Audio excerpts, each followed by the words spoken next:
Facebook আইডিতে একটি post দেন, যাতে তিনি লেখেন, মব তৈরি করে যদি হাইকোর্টের রায় নেওয়া যায় তাহলে এই হাইকোর্টের দরকার কি। তার এই বক্তব্যের প্রেক্ষিতে বিগত 24/5/2025 তারিখ সুপ্রিম কোর্টের অপর এক বিজ্ঞ আইনজীবী জনাব মোহাম্মদ জসিম উদ্দিন সার্জিস আলমকে একটি কন্টেম্প নোটিশ প্রেরণ করেন এবং সেই নোটিশে বলা হয় যে নোটিশ প্রাপ্তির 2 ঘন্টার মধ্যে সার্জিস আলমকে বাংলাদেশের মাননীয় প্রধান বিচারপতির নিকট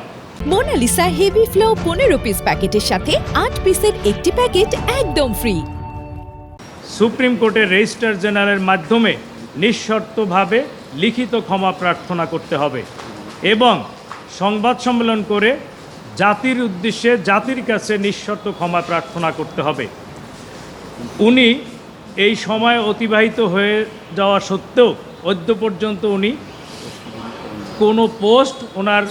ফেসবুক ভেরিফাইড আইডি থেকে ডিলিট করেন নাই এবং ক্ষমা প্রার্থনাও করেন নাই, যার প্রেক্ষিতে বিজ্ঞ আইনজীবী অ্যাডভোকেট মোহাম্মদ জসিম উদ্দিন আজকে মহামান্য হাইকোর্ট বিভাগে একটি কমপ্লেন্ট পিটিশন দায়ের করেন। এই পিটিশনটি আগামী সপ্তাহে আমরা কনভিনিয়েন্ট কোর্টে শুনানি করব।